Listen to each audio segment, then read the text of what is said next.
Hey, what's up guys? Gons here for the Face Like the Sun channel. Last week I published a video called You Need to Know This, Ethereum, the Good, the Bad, and the Ugly. And I said this in the video. At the basic level here, there's something that's being developed called Decentralized Autonomous Organizations, or DAOs. And once AI is integrated, people will just manage these artificial intelligent companies that produce goods or services and make money for you. And again, it can be beneficial in the short term for providing goods and services in a whole new way on the internet, but on the long term, we can see how, again, this can really take up all commerce. You know, if Amazon jumps on Ethereum and just takes over, you can see how all trade of goods and services can become owned and operated by a single artificial intelligent company. So the idea is that Amazon can build a decentralized system and take over all kinds of things in terms of commerce. The day after I published this video, the Wall Street Journal, or as some people call it, the Bezos blog, published an article, Amazon to buy Whole Foods for $13.7 billion. It's not a surprise, and I really think that this is just another step in the consolidation process of creating that technocratic dream. And why not have the totalitarian spokesman Jeff Bezos in his mech robot suit there scoop up all the Whole Foods and all the trendy people that work there. No offense to anybody that actually works there. I actually buy food from there as well, but it does seem to attract a particular crowd. And even more disturbing, Tech Insider for Business Insider reported that Microsoft is working on providing digital IDs to over 1 billion undocumented people around the world. Now, if you're familiar with things that we talk about on this channel, we've interviewed Dr. Hugo de Garis, who has this book called The Art-Elect War, and he believes the result of this war, which will split humanity into 3 different populations, the Cosmists, the Cyborgists, and Terrans. Dr. Hugo de Garis suggests that this war in the 21st century, should it come to pass, will kill at least 1 billion people, what he calls giga death. So that 1 billion number, given the fact that there's 1 billion undocumented people in the world and there's only, what, 7 to 8 billion people somewhere in between, this is quite a large number of people that Microsoft is scooping up, and we're seeing prophetically how this is relevant. Because we know that the mark of the beast and the image of the beast and the one world order and this one world economic system and everything else, it's going to come to pass as part of the final beast kingdom. So it's no surprise that this is happening, but it's interesting how we're seeing these corporations starting to do the legwork to rounding up all of humanity for this final beast kingdom. And if you think that this is just hyperbole or just, crazy talk, look at this comment from David Treat, a managing director for Accenture who is working with Microsoft for this ID 2020 program. He said this, quote, "Without an identity, you can't access education, financial services, healthcare, you name it. You are disenfranchised and marginalized from society." Wow. Okay. Do you know what that sounds like? And I don't think David Treat is even trying to suggest that his concepts here are going to lead to anything nefarious, but it sounds very close to Revelation 13, especially the end here, about the mark of the beast. And it also causes both small and great, both rich and poor, both free and slave, to be marked on the right hand or the forehead, so that no one can buy or sell unless he has the mark that is the name of the beast or the number of its name. Now, certainly that is the thing that we are looking for, the name of the beast or the number of its name.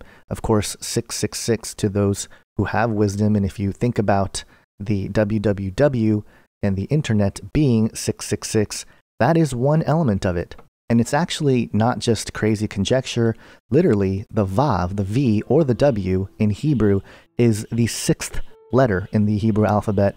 And so numerically, www does suggest 666. But of course, it says that it's also a number of a man. So this is where the integration of man and machine and the internet specifically seems to come into play. And in the world of crypto, we're going to see more and more turmoil as there is a bill that is out there called 1241. It's basically a way to confiscate all kinds of cash and digital currencies. Well, not confiscate unless you report to the government when you're traveling inside or outside the country.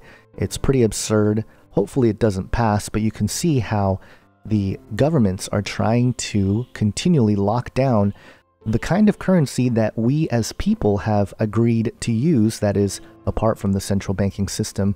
And the thing that is fighting this fiat currency, this fake currency, the real fake currency, which is the fiat system, it's so interesting how even the fake news, all the stuff, it's all the same. All of the stuff that is being held and presented by the mainstream is fake. And the real stuff that the real people are building, it's being attacked. And this is another bill to represent that. And hopefully, again, it does not pass, because it would mean that you'd have to report all of your cryptocurrency holdings to the government or else be arrested. So the war on cash and the war on e-currencies is going to heat up even more. And I think there is manipulation happening even within the markets. Now, we just had yesterday, Civic sells 33 million in digital currency tokens in public sale. And this was an ICO, what's called an initial coin offering. And full disclosure, I was checking it out and I was able to get in on a little bit of Civic, although I don't have much confidence in it in terms of what it does and what it's supposed to do. If you look at the technology, it makes sense, because what they're trying to do is create a decentralized way to identify yourself using smart devices. So basically, you can identify yourself through that finger thing on your iPhone, and a password or an email confirmation or a phone number confirmation, and you confirm through Civic, and then Civic tells whatever companies they're working with the confirmation that this person has confirmed his identity or his or her identity. Now the thing is, most of these companies that create stuff like this, they hold your data. They hold your personal information, your passwords, your all the stuff, the digital information. This is different, or supposed to be different, in that it does not hold all that information specifically. It sits on the blockchain, but it's distributed, and only you can access that information to verify it, if that makes sense. The only thing that Civic sees is that whether or not you actually passed the parameters of identifying yourself or not. It's a yes or no. And if it's a yes, they send that yes to the companies, and the companies can have full confidence in opening up whatever they're opening up to you in terms of digital access or assets or whatever it is. So in theory, it's good. But again, identity tied into the blockchain, tied into the greater internet, we can see where this is headed, right? And obviously, the numerologist people are going to go crazy with the 33. It's actually a percentage that they've divided their cryptocurrencies, 33%, 33%, 33%, and 1%. I think there's a chart here somewhere that talks about it.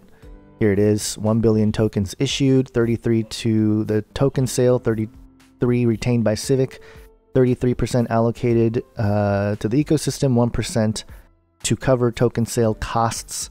So there you have it. And again, as of this recording, this sale is still open. I think you can still get a few dollars worth of Civic. You're probably going to have to sit in line for quite a while, but it's going to happen for a few more days. I'll leave links in the description section. Otherwise, this will be obsolete information. Here's the white paper where you can check out all the information of what they're trying to do. Again, good concept. I don't know if it's going to work, but ultimately this is still, in my opinion, good in the short term. Good in that it's fighting the privacy concerns and the technocratic hoarding of our data. It's going against that. So that's good. I am all for that. But you can see how in the long term, as this thing grows, and we don't know how it's going to look as time goes on, as I mentioned, as AI integrates itself, as quantum computers come online, which, by the way, there is a cryptocurrency called IOTA that is Internet of Things that is supposed to be quantum computer proof. So that's being developed as well. And so there's a lot of stuff going on. I just wanted to touch base and connect a few dots here and mention some stories out there that are pertinent to this. Oh, one more thing. Ethereum crashed yesterday like crazy. Of course, it rebounded. It's already back into the 300s. But according to MSN, it dropped to 10 cents. Others reported down to $10. But I think what happened was somebody cashed in big time and the price of Ethereum plummeted just for a split second. And anyone who bought a bunch of Ethereum in that dip became a millionaire instantly. I don't know if anybody was able to pull it off, but there you have it. And that's how volatile this thing is, but it's also kind of robust when it comes to cryptocurrencies because it recovered so quickly.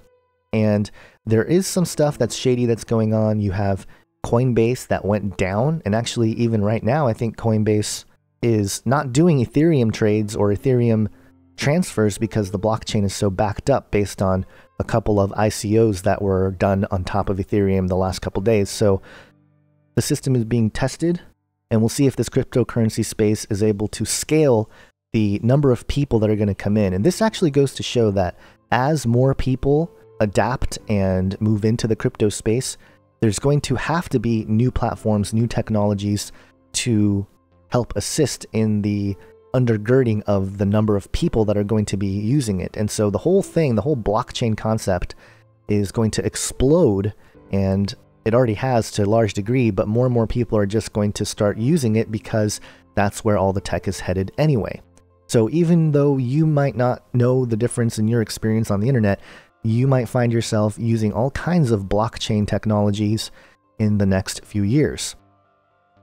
And so that's why I am saying good in the short term, but stay alert and stay aware long term, because there are certain things that are prophesied to happen that really do seem like it can come as a result of stuff that's happening now with all this crypto talk, the blockchain talk, decentralization talk, and the rest.